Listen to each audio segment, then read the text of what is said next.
India wants 500 gigawatts of renewable energy by 2030. That's one of the biggest energy transitions happening anywhere on the planet. But here's the real question. Who is actually going to build it? Because transforming a country's energy system isn't just about installing solar panels. It takes companies with serious capital, massive infrastructure, and the ability to execute at scale. Welcome to Just Bull Street. Today, we're unpacking the story of Tata Power. You know, if you live in India, it's almost impossible to go a single day without interacting with the Tata Group, whether you realize it or not.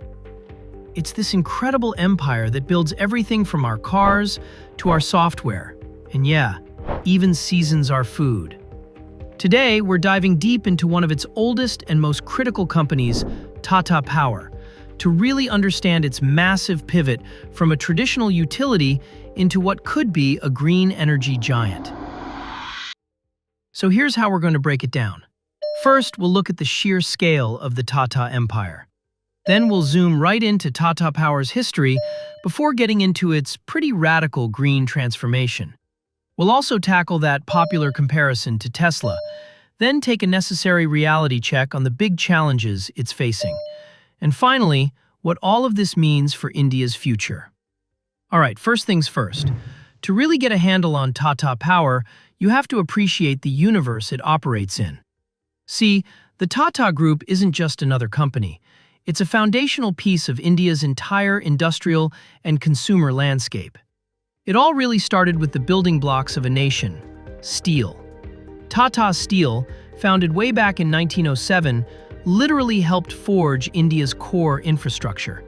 And from there, well, Tata Motors put the country on wheels. And eventually, they went global, snapping up iconic brands like Jaguar and Land Rover. Then it helped power the digital revolution with Tata Consultancy Services, or TCS, which exploded into one of the biggest IT services companies in the entire world. And it doesn't stop there. It reaches right into your kitchen. I mean, Tata Salt is a household staple across the entire country. And of course, it defines luxury and hospitality with the legendary Taj hotels. So you see, from steel and software to salt and cars, the Tata ecosystem is just vast, and it's deeply woven into the very fabric of India. Now, this empire wasn't built overnight. As you can see here, it kicked off as a simple trading firm way back in 1868 and just grew strategically over 150 years. Under incredible leaders like J.R.D. Tata, the group ballooned from just a handful of businesses to nearly 100. That's how we got the sprawling conglomerate we know today. Okay, so let's narrow our focus now to one of the oldest and arguably one of the most critical pillars of that whole empire, Tata Power. This is a company that has been lighting up India for more than a century. It all began in 1910, starting out by harnessing the power of water to generate electricity. And for most of its life, it operated as a classic integrated utility. You know, a quiet, powerful engine just working away in the background, powering the nation's growth. This slide just simplifies that traditional role perfectly. Tata Power basically controlled the whole show, generating power, transmitting it across these huge distances, and finally distributing it to all of us in our homes and businesses. It was a complete end-to-end model. But that classic model is now in the middle of one of the most ambitious transformations in Indian corporate history. The company is pivoting, and it's pivoting hard and fast toward green energy. And this right here illustrates just how far they've already come. As of today, more than half of Tata Power's total capacity, a full 54%, already comes from clean energy sources like solar, wind, and hydro. So this shift, it isn't just talk, it's already a reality. But check this out. By 2045, the company's goal is to have its entire portfolio be 100% clean energy. That means getting rid of traditional sources completely. For a company this big, in a country with India's massive energy needs, the scale of that ambition is just enormous. And this ambition is backed by some serious capital.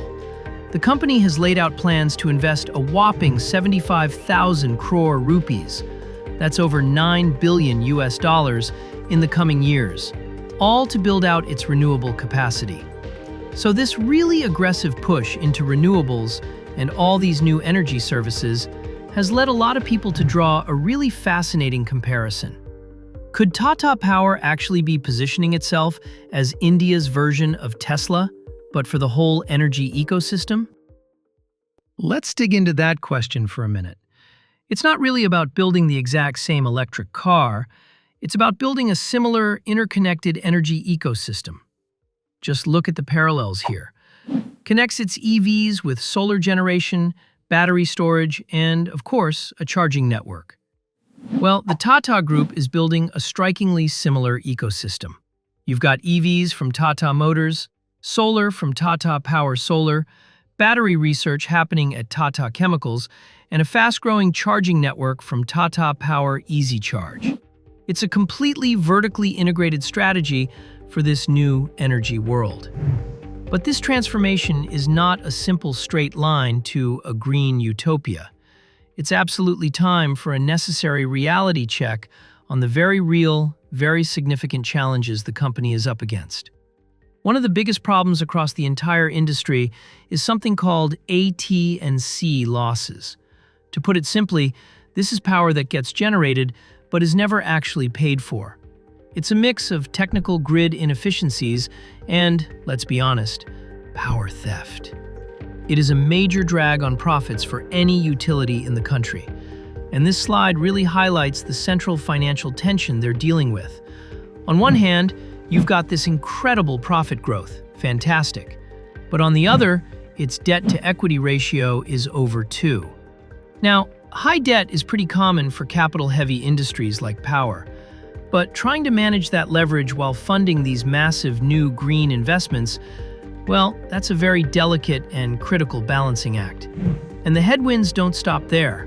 The company's grappling with high AT&C losses in its distribution areas, the up and down cyclical nature of the power sector, and of course, intense competition. And critically, it's also facing a huge supply chain risk, because right now, China still dominates global solar manufacturing. Okay, so with all of that in mind, let's zoom back out. What does this huge pivot really mean for India? Because this isn't just about one company's strategy, it's directly tied to the nation's own incredibly ambitious goals. India has a national target of generating 500 gigawatts of renewable energy by 2030. To even get close to that, you need industrial giants with deep pockets, serious technical expertise, and a long-term vision. And Tata Power, backed by the sheer strength of its entire ecosystem, is uniquely positioned to lead that charge. So the ultimate question really is this: can this century-old giant successfully rewire itself to power the next 100 years of India's growth? The answer is going to help define not just the future of the company, but the future of the country itself. And that's the story behind Tata Power. If you enjoy unpacking how companies shape markets, technology, and the future of industries, explore more stories here on Just Bull Street.